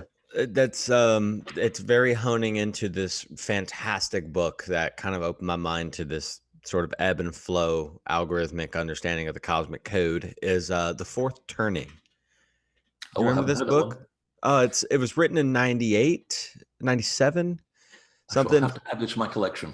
Man, I really, really advise it. I mean, I'm sure you'll just read the first chapter and basically be like, okay, I got it. Because these guys basically they looked at history and they noticed this order of heightened order, heightened chaos, decline, chaos, and so they call it these four stages of turning. Yeah. And I think Neil Howe, but yeah, no, absolutely. And so I'm wondering about this. Because in a conspiratorial realm, I look at the alternative viewpoints and things, and it's not even really alternative. The World Economic Forum, has released this thing called Agenda 2030, where they they have the idea of what they want society to look like if they could predict what everything would be in they say in a perfect society by the age of 2030. Then just if you're interested, go look at it. Everyone's like, Exactly. Yeah, and you got to it's find out what the snakes are up to. well, that's the thing is like, do they are this window that's because this midway point, this is super fascinating to me. It's closing for them and opening for us, or what's your viewpoint on that? Like these levels of power, like the power shift going to change. Oh, I don't think it's all about energy. I mean, energy doesn't give a damn one way or the other. It's how we work with that energy that puts us through a certain window. I don't think it's there to judge whether good people are going to go through the window or bad people are going to die. I think it's a choice in the end. But I think it's like fundamental Christianity. They believe that the idea of the United States should be based upon their particular religious view, and they think they're absolutely right. But then you go to another part of the world and someone else has exactly the same idea about their construct of what life should be. They're just ideas which then gathers steam relative to how many people buy into that idea. And the more people buy into idea, the more it becomes real. But that's not necessarily how reality is. That's the construct of a certain group of minds. If we're in a Buddhist compound, we would totally disagree. We say, no, the idea of the universe is bliss and inner balance. That's our construct. And I think it's really more to do with the fact that there's an opportunity to create a new kind of level of society where we stop killing each other and we stop competing with each other and we cooperate. The earth is a finite organism. We're never going to have endless copper, oil, lithium, cars. There's a finite moment where we're going to run out of things to create. Okay. In fact, there's one particular company that tracks the level of how much we consume relative to how much the earth can reproduce in 1 year. I don't know how they're tracking this, but it's incredible. And they're So saying, gross. oh, it's incredible. They're saying that, and this was about 10 years ago, that around the time of mid-July, the whole population of the earth has consumed more than the earth is now able to reproduce in 1 year. So we're already getting to a point that if you reach by the middle of June, so every year we go back another day, okay, when you think about it, by the time you get to the early June, we have now basically run ourselves into extinction because we've eaten everything. We cannot grow enough food and replenish the natural resources that keeps us as an organism alive. That's really dangerous. And that's why, we have to basically be very aware of what's going on in order to take in the magnitude of what we're up against. And I should also point out that there's also big chunks of a broken up meteorite heading this way between 2032 and 2042, which is something that NASA's really worried about. That's the ultimate scenario where, the universe is going to say, well, if humans aren't going to get their act together and respect the planet which gave them birth, we're going to do it for you. We're going to restart from scratch. And that's been part of so many traditions along the world. For example, the Yuga cycle in India, they talk about this world being eviscerated by fire. Well, look at what's happening right now in California, for example. The whole problem with fire around the world right now. I mean, there's millions of acres being consumed every single day. It's a real worldwide problem. Half of Cyprus is on fire right now in the Mediterranean. So all the predictions are coming true. But again, what do we do as a society? Do we go back to the old way of doing things? Do we extinguish ourselves? Do we start back as cave people, or do we wake up in time in order to make the necessary changes, adapt, and then have that wonderful realization where supposedly, according to the Yuga cycles, there's going to be a much more balanced way of living, which of course 5,000 years later will disintegrate into the next chaos. Yeah. Because that's the way it's always been. If you look at the cycles of life and the indigenous cycles, you get to a point where everybody's in a great harmony. And then after thousands of years, it all disintegrates again because of ego. That's what it comes down to. It's the fact that you've lost your connection to reality and you get too caught up in the material ways of the world. So nothing's really new. We're just going through another cycle of experience that we were talking about earlier on. But I think we'll come through it. I think that there's a lot of positive things out there. The trick is to tend to your garden, be an example to your neighbor. The next neighbor will say, that's a great idea. The other one will want to burn your house down, but at least you've improved someone else's life. That's the best you can do. Speaking of, I'm just going to bring this up just because it's so fresh and just happened. You brought up fire, and then you just brought up burning neighbor's house down. That did just happen to my neighbor's house. Wow. 3 nights ago. Yeah. 3 nights ago, woke up, my sweet Anubis boy over here barking in the middle of the night. After I actually, my spirit was trying to tell me something was going on because I had a hard time getting to sleep. Like I'm a sleeper. Like I'm like, if I'm ready to go into that realm, I'm like, yo, nothing's gonna stop me from dreaming. Like I'm going, and I'm talking to my spirits, and but I couldn't sleep. And 1 hour after actually being in bed, around 1:30 in the morning, I just yap, and I'm like, what the fuck, boy? Let's go outside. Open the door, and I look, and I'm rubbing my eyes because I'm delirious, and I'm like, that's not a fire. That's not a fucking fire. I was like, there's never been a fire that close. I live on a road, a beautiful road. Hawks, vultures, deers, bunnies, raccoons, wineries. I live on wineries all on this road. Hope the winery's okay. No, that's the thing. That's the thing. The wineries pay so much insurance that there will never be a huge fire here because they basically pay, and so that's why we're really lucky to live here. And so it was just nuts, man. It was like a really psychedelic experience, and let Yeah, alone that I had this kind of like I was like asking to open portals with my tuning forks. I was like doing some really weird ritualistic tantric things in my bedroom, uh, trying to hone, and I asked for something that I don't think that I caused the fire, but there was something very strange about the timing of how it all worked out, and now I realize that I'm like, okay, not yeah. saying I did this, but I need to be fucking careful when asking for portal opening, which leads me to the next question. Let's talk about the energy of these sacred sites, because you've had many out of body experiences and coming back in, and there's these connections to, you know, all of these sacred sites around the world. And you know, I want to talk about what maybe your concept and what your idea of antiquated technology is, because you brought up Angkor Wat earlier and this fractal design of architecture, and there's this huge flux of information coming online of people opening up to the idea of Tartaria. Okay. Have you heard of this? Hmm. Okay. So Tartaria is a huge rabbit hole people are going down. I went down it, you know, but having a different viewpoint of how I look at history, I think there's a lot of information mud flood, if you will. And but something people are tapping into is beautiful with this paradigm.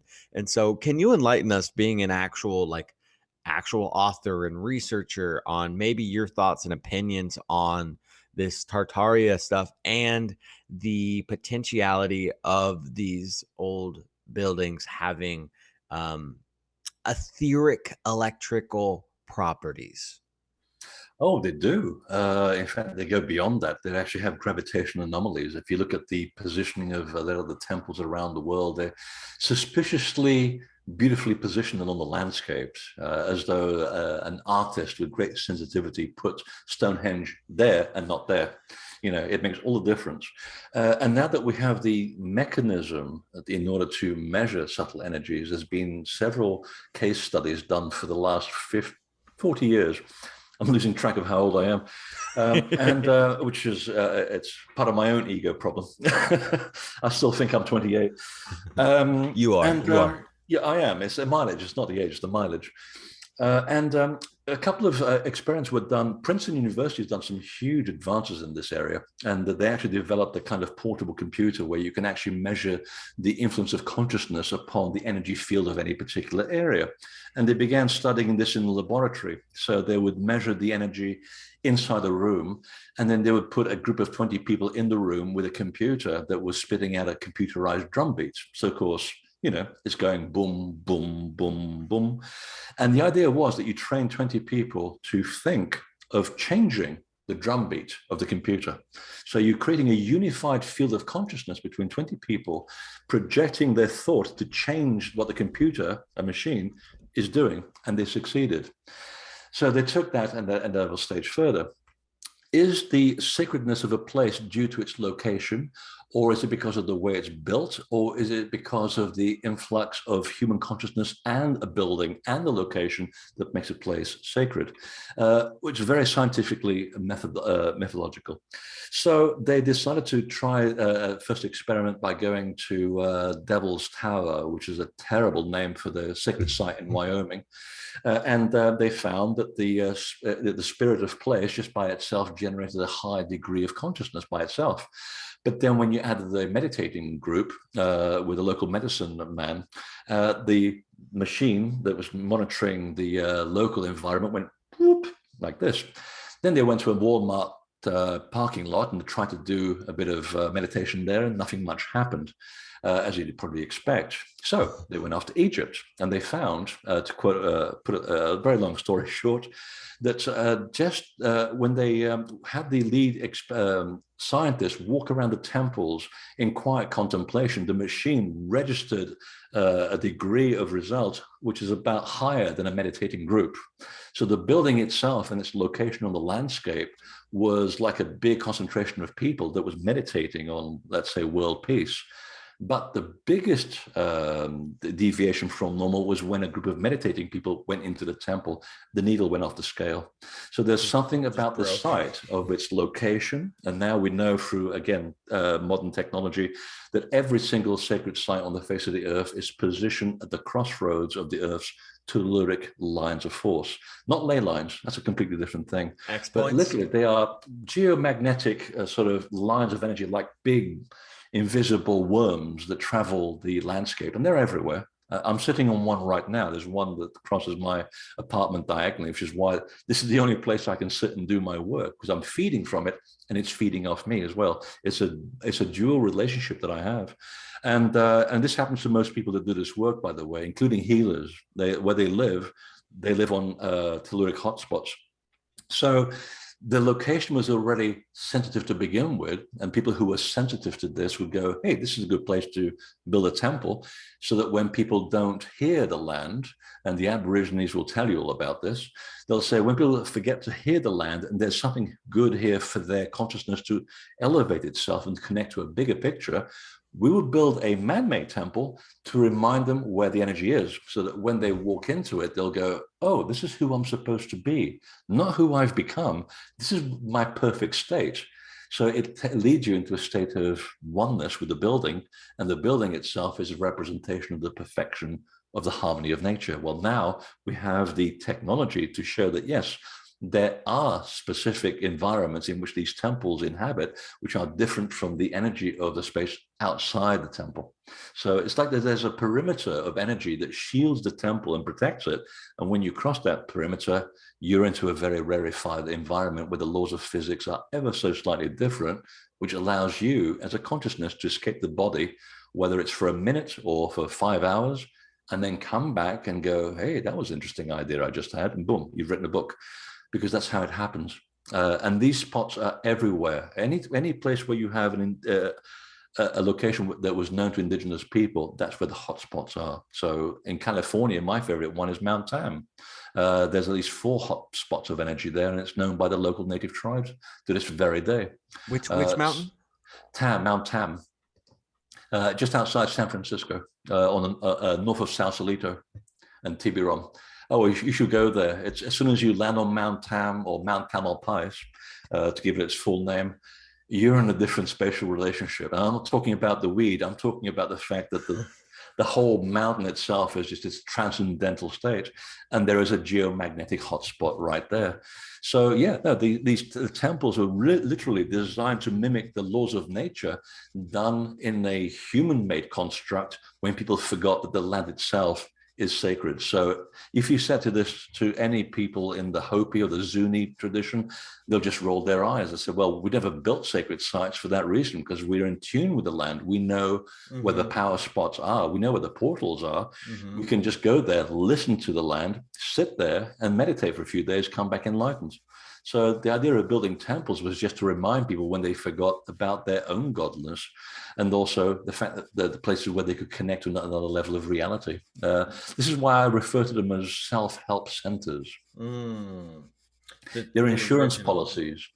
And in fact, there's a wonderful joke written on the back of the temple of, I think it's the Temple of Edfu in Egypt. And it says, we will continue building temples until people recognize they are the temple. So there you go. It's like you can imagine a couple of priests sitting at the doorway, smoking a good spliff and going, "How are the people doing today? Not so good. Okay, let's build another temple so that when they walk in, they'll remind themselves of the gods that they are." That is fascinating. And I'm wondering about this technology. How tangible is it? How affordable is it? And is there... Oh, very affordable. Really? What's the name Oh, of it? absolutely. In fact, all the years that I went around making notes and writing books and doing documentaries, it suddenly dawned on me, well, this could be actually very practical. I don't think these things have an expiry date. It took me a while to work out how the whole process worked, but I finally figured out that there are 7 principles upon which every temple is built.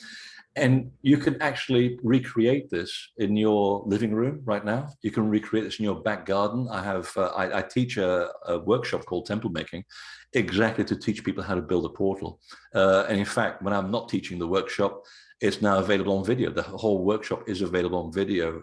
Even your grandmother, if she's alive, the instructions are pretty straightforward, that even she could actually build this within a day. I'm inside one temple right now, and you can't see it, but I guarantee you that people will sit exactly where I know they're going to sit, because that's where the hotspot is. And it involves geometry, of course. It involves the moving of telluric lines of force. It involves sacred measure, the orientation, crystals, rocks. Certain rocks do certain things. Yes. And the way you position them, you can hide them or put them on the ground. I have a client who made a stone circle on the summit of a mountain in South Carolina using the principles that I was teaching just by watching the video. And he dragged all these rocks to the summit using a JCB, and he's got a stone circle up there, and it looks very realistic. And be careful what you ask when you activate these places, because now the rules, the level between you and the next level of reality is very thin at these places. And not only that, it helps you connect much easier to another level of reality, but you are now connected to the grid. So let's say that you're about to build a hidden stone circle in your living room, okay? And you can do it very subtly. You don't have to, people don't have to realize that there are stones in the place. But once you activate it, you are now also connected to by the telluric currents to every other sacred site on the face of the earth. Now think about that for a second. You're immediately connected to the pyramids. You're connected to Stonehenge. You're connected to the mounds in Ohio. You're part of a world grid. And that was why I designed this system, because suddenly it dawned on me that we haven't built sacred sites for 2,000 years. Okay, the only thing we've done is Gothic cathedrals, which stand on the old sacred sites. And if you go into a Gothic cathedral, oh yeah, you get the same tingly wingly that you do in the stone circle, because they're built on the same rules by the Knights Templar. They hid the whole thing in plain sight.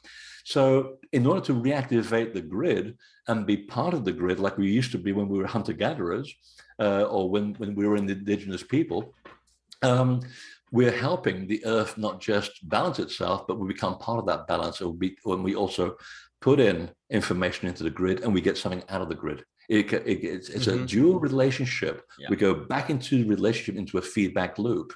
And I believe that's one way of getting out of this mess. So my aim is to help people build about 1 million new sacred sites around the world. And I don't know, I'm not keeping track of it, but from the feedback I get, there's a lot of people doing this around the world. And some of the feedback I get is beyond my wildest expectations. But I try not to put limitations on what happens. I just put the work out there as I've interpreted it, and then let it go. But the funny thing is, all these years when I was doing all this work, there was a woman in England who actually deciphered the whole Temple of Edfu and what's written on the walls. And as I'm talking about this concept of building your own temple in your own portal, in your own property, the information is been behind me for a decade all along. It was like the cosmic joke, because I read the book after the fact and said, oh, wait a minute, they're talking about how to move the energy, how to clear the bad energy, how to apply the geometry in the correct measure. The temple building process was on the wall behind me all along. So it's kind of cool that, I didn't make this stuff up, and it's actually reiterated in a text that goes back at least 12,000 years. Okay, so first question, what's the name of that book? The Temple of Edfu? It's not a book. It's a video called Temple Making. That's your video. Yeah. Oh, but what is this lady that deciphered Temple of Edfu? Do you have $600 that you want to part with? Yeah, it's an academic book. There's not many copies, and the cheapest price on eBay right now is between $400 and $600. It's called The Mythical Origin of the Egyptian Temple. Okay. And her name is Eve Raymond. She's now died. She's deceased.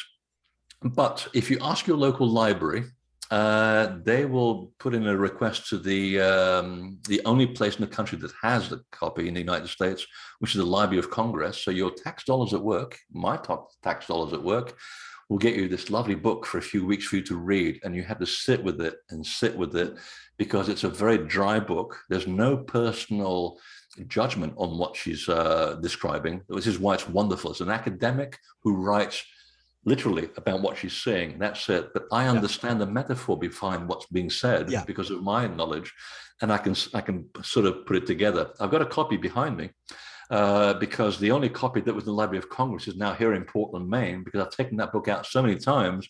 they don't even ship it back to Washington anymore. I'm the only person that knows about the existence of the book in this country, I think. But I've got my own copy now because I have now gone through it 5 times and I'm still working through it. There's so much stuff Wow. there, and specifically about the origins of the gods and where they came from, which helped me to understand and put the basis behind the book, The Missing Lands, when I was writing the origin of where all this stuff came from. It's one of the best books I've ever read and keep rereading because there's so much in it, and it's part of a bigger corpus of information which the Greeks found in bits and pieces when they arrived in Egypt. So the book is basically a synopsis of 8 other books, most of which we don't know where they are now. Well, there so on the Big Island, I got this property that's pretty bare right now, but after the season of harvest, I'm gonna go back and focus on building it up. And part of the thing that I want to do is making a retreat for a like very simple retreat, not like a lavish like but there'll be soak tubs, there'll be a library, and there'll Oh, be of course. but it's gonna be very simple, and there's gonna be beds, and it's Hawaii. You have a roof with things to get the bugs out. That's about it. But we're working with these guys that have a podcast called Grimerica, and they have started this beautiful thing called Contact at the Cabin. And they were going to do their Hawaii series in Oahu. And I told them, I was like, it's not where you want to go. You want to go to the Big Island where there's an active volcano. And, we paid to get guests out like yourself to do things. And so after this conversation, I'm going to talk with the boys and see, talk with you what your ticket price is about coming out, and Oh, maybe twist my arm. free place to stay on the island, free coconuts, coffee, fresh brew, fresh roast, whatever you I'm need, there brother. already. Oh, perfect, perfect. The most active hotspot on the face of the earth at Mauna Loa. Oh my gosh, we will do the tour, bro. I just got tingles. I just got tingles. In fact, one of my clients, who I can't mention the name, they've actually bought a little piece of, actually, it used to be a pig farm on Oahu, and sorry, on the Big Island, and they wanted to build a portal. And I said, well, how adventurous are you? I said, well, pretty adventurous. My dad doesn't mind taking a tractor and hauling big stones to make a stone circle. I thought, all right, I can help you with that. So once I have the idea, I mean, they saw temple making, but they said, well, we don't have the confidence. We'll pay you to do the whole thing. I said, yeah, okay, I can do that remotely. So anyway, kind of long story short, they're in the middle of building a double stone circle with big stones, with a processional avenue along the neck of a mountain, which leads to like a sort of a head of a serpent. Okay, so that land itself is very suggestive, where there's a smaller stone circle going to be built for people who just want to tune into the bigger stuff. It's going to be, you're going to be able to see this from space, and I can't wait for him to finish it. So there's a lot of interesting people on the Big Island doing some very interesting things. And the Azores as well, another group of highly volcanic islands in the middle of the Atlantic. A lot of Americans got trapped there during COVID, and they said, well, we might as well start a business here, and they're not coming back to America. And in fact, they've now got Portuguese citizenship, which means you have European Union citizenship. So that's free healthcare, folks. They're building new spa centers, new spiritual centers on 7 of the islands in the Azores. So this is what I mean. There's good news happening all around the place. Oh yeah, brother. Using stuff that's very, very ancient knowledge. Man. Yeah, the other thing with the great author I got to talk to with that Philip Lindsay, through his look at esoteric astrology, he said in 2025, some of these astrologists make predictions, and I'm like, all right, I'm not going to hold you to the exact day, but he said around 2025, watch out for musicians hitting the scene, making music like we've never heard in our lifetimes. Oh, good.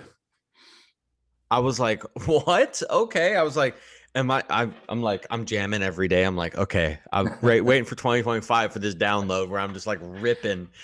Maybe it's not ripping though. Maybe it's a type of slow flow and a wave of conscious music. Anyways, they've duplicated Steve Vai and they've improved him, which I thought would be impossible, but I can just imagine these musicians sitting there going, and here's one I learned when I was on Orion. It's an old one Oh, where I come from. that's it, man. You're so right with the temple building, the tapping into the grid. That is, because a lot of times people say, "What can we do?" Like, what are we gonna, what can we do to, what can we do? Well, what we can do is very much so this. Expand your consciousness, tap into the earth, surround yourself and wrap yourself with the conscious goopy goodness of the earth, and to resonate with it and build. And it's just, dude, this has been such a Yeah. fascinating conversation, Freddie. And handle what you can handle. Don't take all the world's problems on your shoulders. You can't fix it. The world's not supposed to be fixed. It's a big misconception. The world is what it is. And it's what we make it.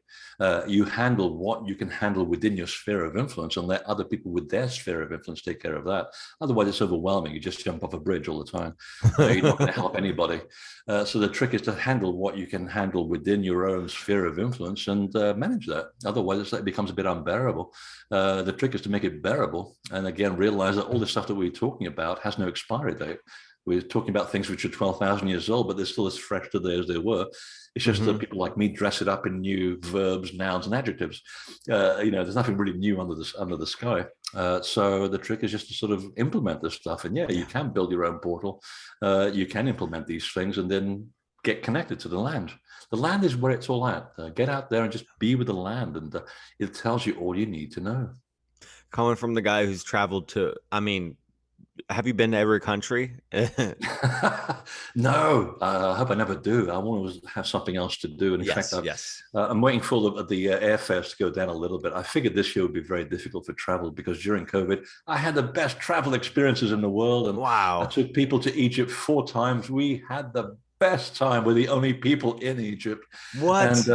And South America, I mean, there's hurdles you have to go through, obviously, but as long as you accept that there are hurdles, then fine. You realize that anything good that happens is icing on the cake, and we had a lot of icing on the cake. But I want to go to Sardinia. There's stuff there that I haven't finished doing. I just finished doing a book on Scotland and the Yes, you origin of all did. the stuff in Scotland that comes back to Sardinia and Armenia. I mean, I had no idea that the history of Scotland and Ireland was incredible, and the gods that were there come from somewhere else. That was a mind-blowing book to write. So there's always something new. I'm just scratching the surface. I'm realizing that as much as I know nothing. I know that much. I'm always scratching the surface of something much bigger. And that's what's so exciting about this. And the fact that you meet people that know more than you all the time. They speak weird languages. You have to have an interpreter. But my God, if you just sit down and listen, you realize how much information is out there. And the trick is to get into the experience of it, travel a bit, even locally, just find out, like, for example, here in Portland, Maine, I found out that there's 6 specific hotspots, and I mean hotspots in the middle of the city. Ironically, the only places where no one's built anything, like someone knows to leave the place alone. They're a mirror image of the constellation of the Dolphin as it would have appeared here in 2000 BC, which is the constellation that was honored by the local tribe. One of them is now underwater because the sea level has risen that much in 4,000 years. So there are all these things happening even locally. Now, sometimes it might be a coffee shop that you want to sit in, and then you go, why is it I want to be in this coffee shop, even though the coffee sucks, but I like being here. I like writing here. Well, it's because whoever took the lease out on that particular building felt that there was something good about that land. Sometimes it's these things called the tingly wingly that gets us to realize that actually just sitting in a coffee shop or a bookstore makes you feel good because the land upon which the modern building sits on used to be a portal. The building that I used to live in a block away, a series of apartments going back to 1830, which is very old for this country, there was a big portal inside the natural portal inside the actual building. And it attracted healers and writers and all kinds of interesting people and Buddhists. And no one knew why. I said, well, do you want to know why? Yeah, because there's all of these junctions of energy lines going into the building. And that's what attracted me to the building. I didn't realize that in the middle of a snowstorm, this is the only building that I wanted to live in. It was exactly the rental price that I could afford with the right parking, the right distance from the center of the town, the right ceiling height and the view of the Atlantic Ocean for $850 a month. Wow. That was 15 years ago. Oh, okay. That makes sense. But it was still pretty good back then. But no, I mean, it was because there was a feel that I could sense that wait a minute, I haven't felt this since I left England. And I used to go for my walks at Avebury, the biggest stone circle in the world. I was going, there's something about this apartment that I can't. Oh, I know what's here.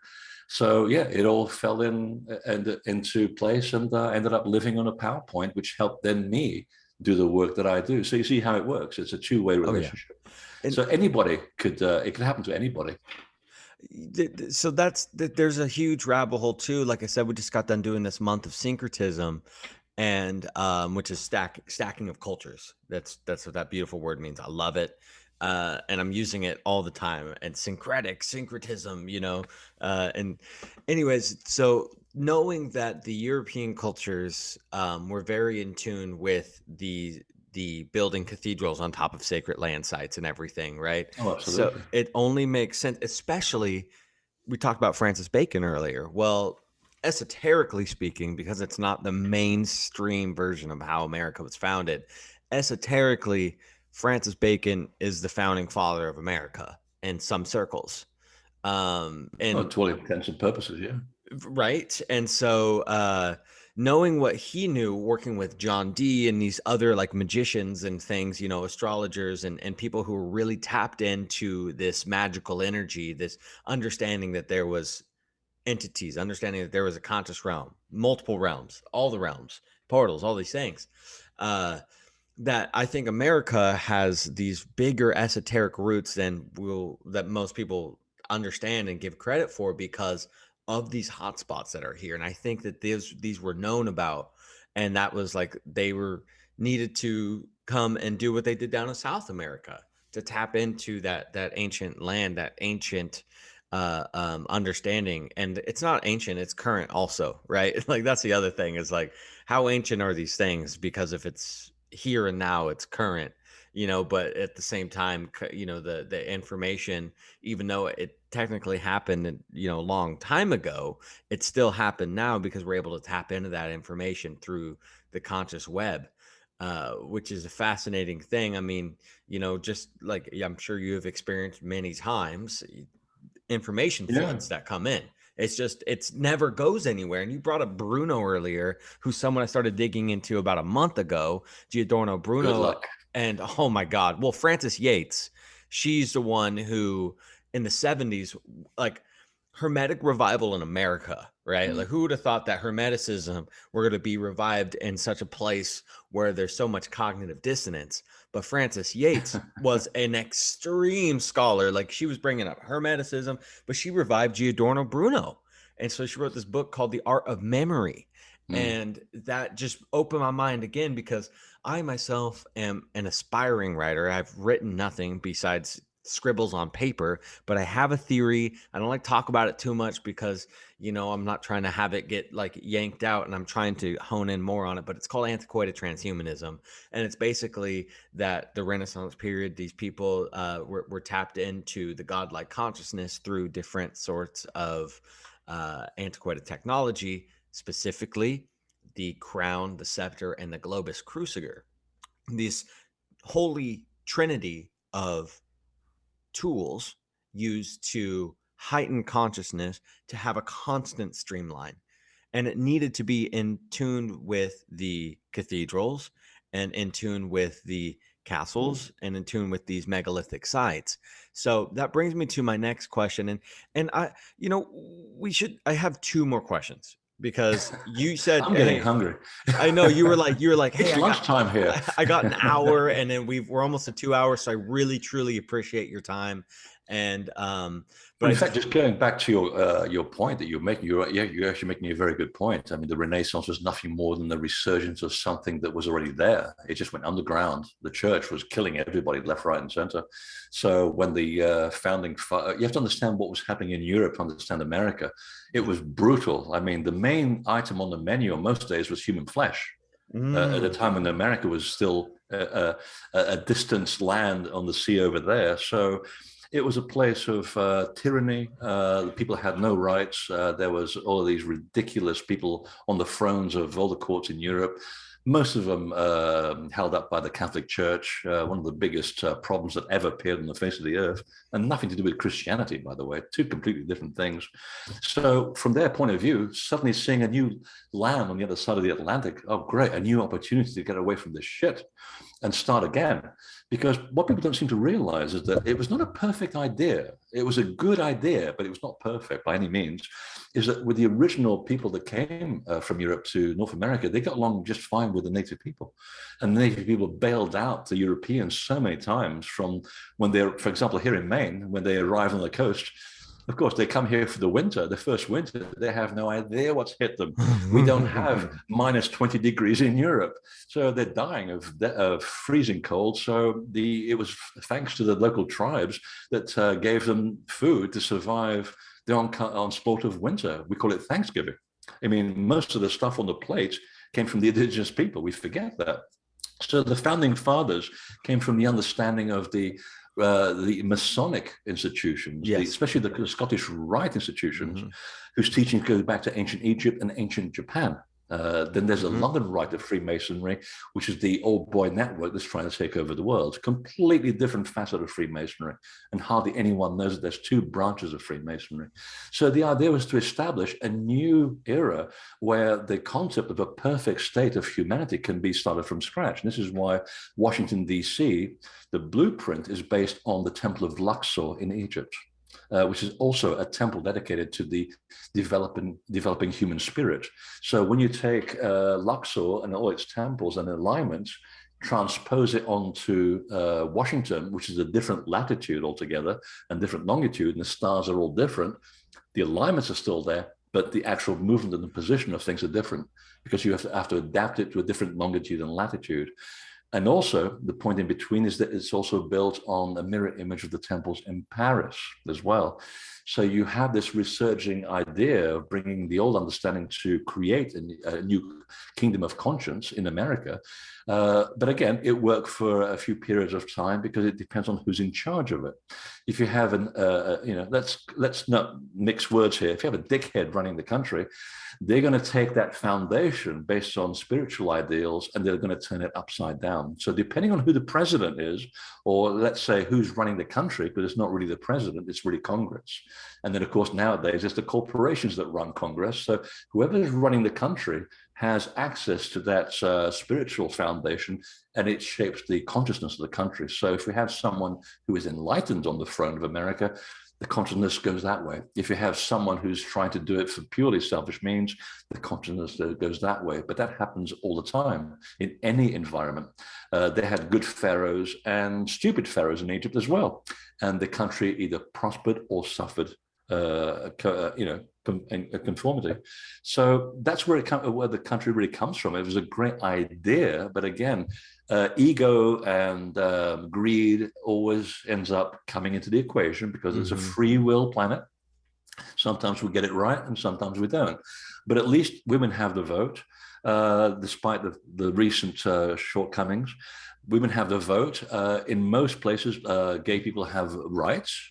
We're no longer chasing Black people, hanging them from trees, so slowly we're making progress. Okay. It's a slow, gradual movement. I would love things to be perfect. I really would. I want everybody to be treated with equality, no matter who they are. If they got green skin, I don't care. As long as they're good people, they treat me with respect and they're not imposing their will on me. That's all you need to know. It's not that difficult to get it right.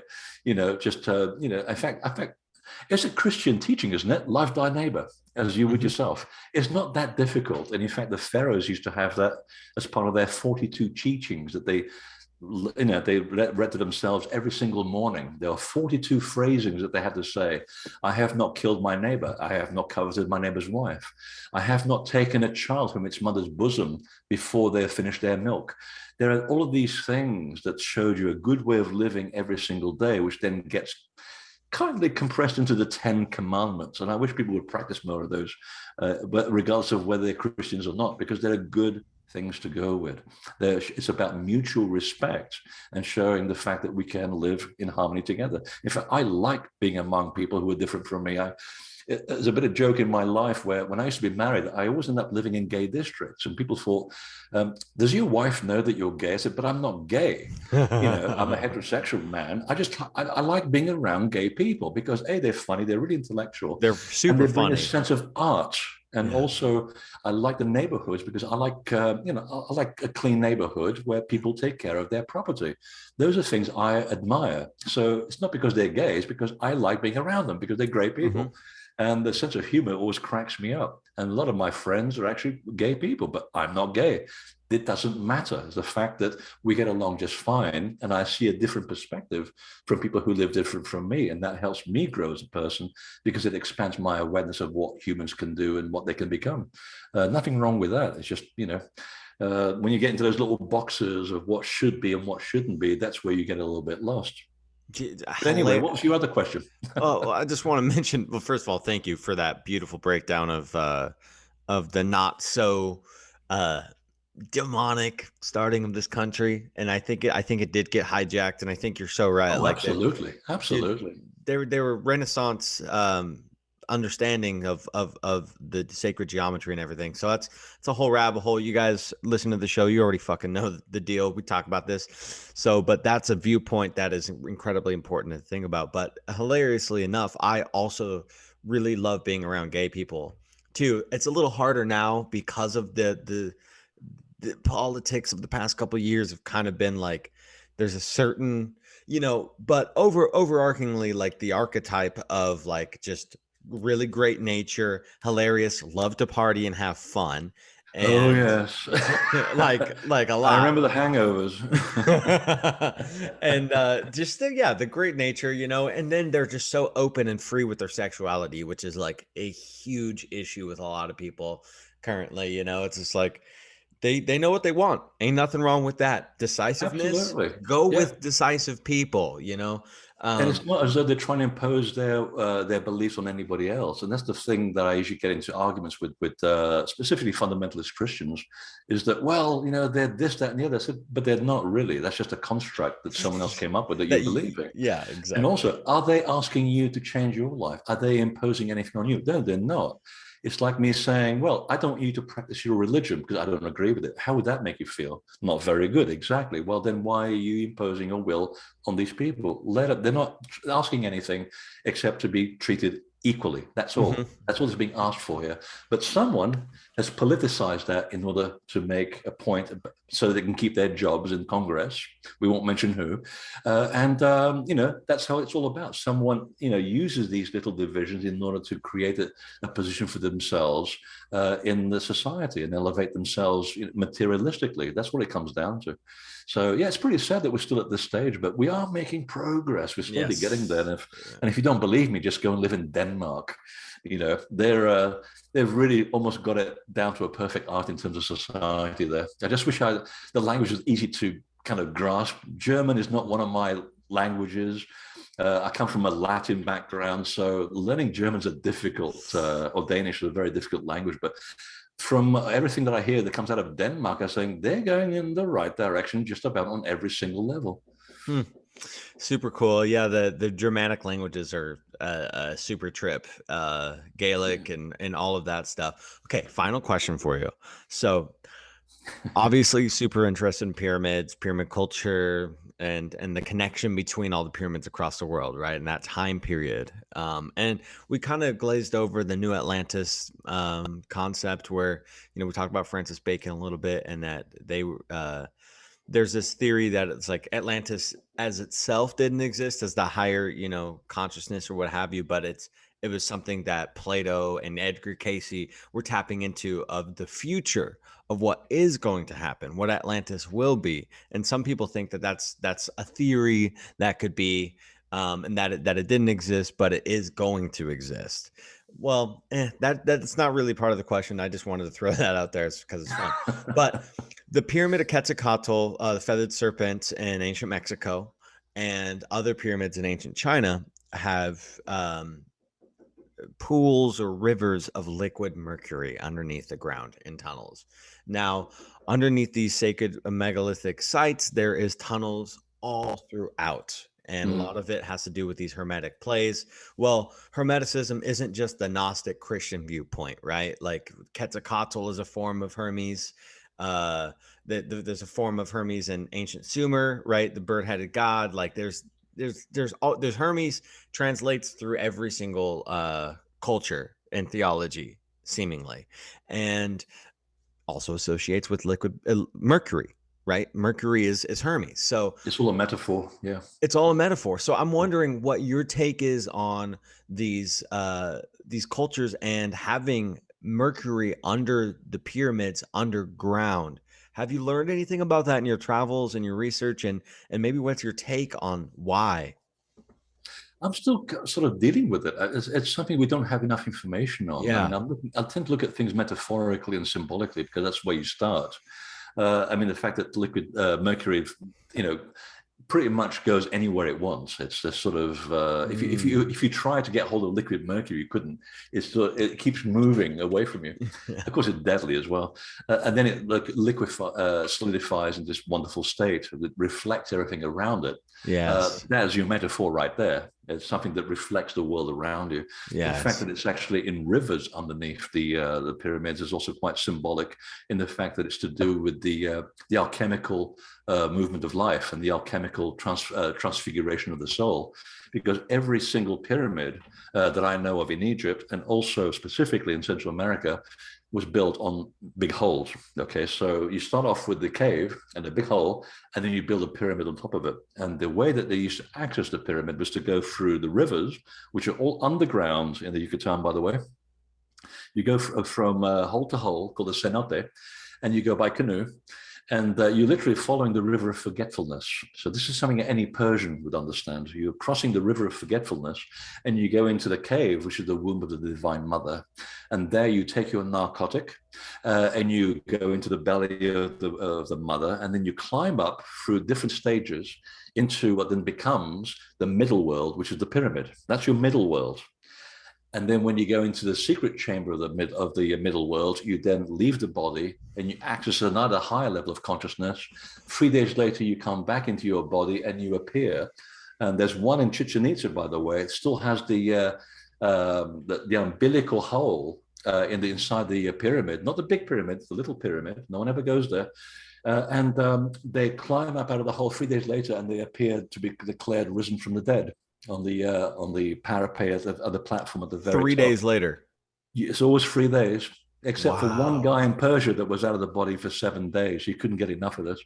And tells you where the story of Jesus comes from, basically. And Yes. they were basically used as visual teaching aids to show you how you go from the lower creational world to the middle world, which is the physical world, to access the upper world, which is the spiritual world. So the whole thing is umbilically connected. All the pyramids are umbilically connected. And I've always argued that the pyramids in Egypt were not accessed by the tunnels, by the holes that you climb backwards when you go there. If you've ever been to Egypt, you'll know how difficult it is for those little shafts to go down those shafts inside the buildings.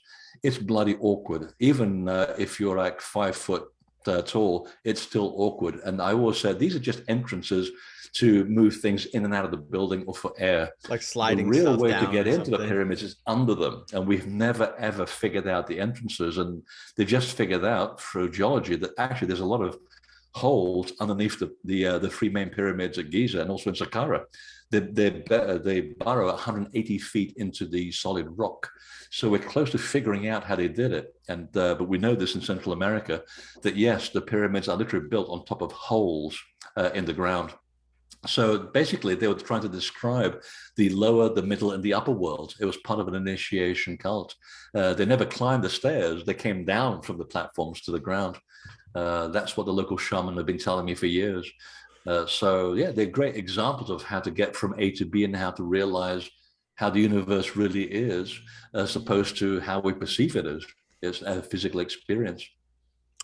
Yeah, so my mind, I gotta pick up my brain. It's somewhere over, I think, I don't know, I hit the ceiling fan or something, but yeah, umbilically connected. Thank you. That's Kundalini at its finest. The spiral of the Absolutely. serpent goodness, man. That's fucking nuts. And it's And alchemical. someone who does Kriya Yoga, for example, would say the opposite. They'll say, well, you don't need pyramids, you don't need temples, you don't need caves. You are the temple. So if you learn Kriya Yoga and do it properly for like 9 months, you can realize that the body is a big spinning series of geometric vortices that if you can visualize it and can control it, you go within to go out. Okay, Yeah. because the God is right here, not out there. God has always been in here. You go within yourself to go out. And that's the paradox again. They're saying you don't need a temple, you don't need a sacred space. You're already in the sacred place, and that's the only teaching that I found that survives in the world. I'm sure there are others that teaches you that you can use your own temple to go wherever you need to go and learn what you need to learn. You just need patience and practice, and not do it, in a weekend, like you go off to yoga or something. You have to do this for months after month after month and develop it as a technique. And then you become sufficient at it. You don't need to build pyramids. I practice. I have a yoga practice that I do, and it's I mean, just it's on. I mean, it's relatively rudimentary, obviously, but it's at least a start, and I can attest to the potency. It's absolutely next level, and one of the most spiritual experiences that you can have, because when you get in that mantric state, it's like, yeah, you're really tapping into it, and Yeah. I think there's A bit another like energy. music.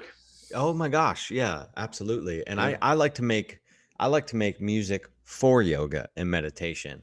That's the type of music I really like, to, tune my guitar to, 417 hertz, things like that. And, just, yeah, it's all about the vibes, my brother. And you, Freddie, have brought them tremendously. Thank you so much.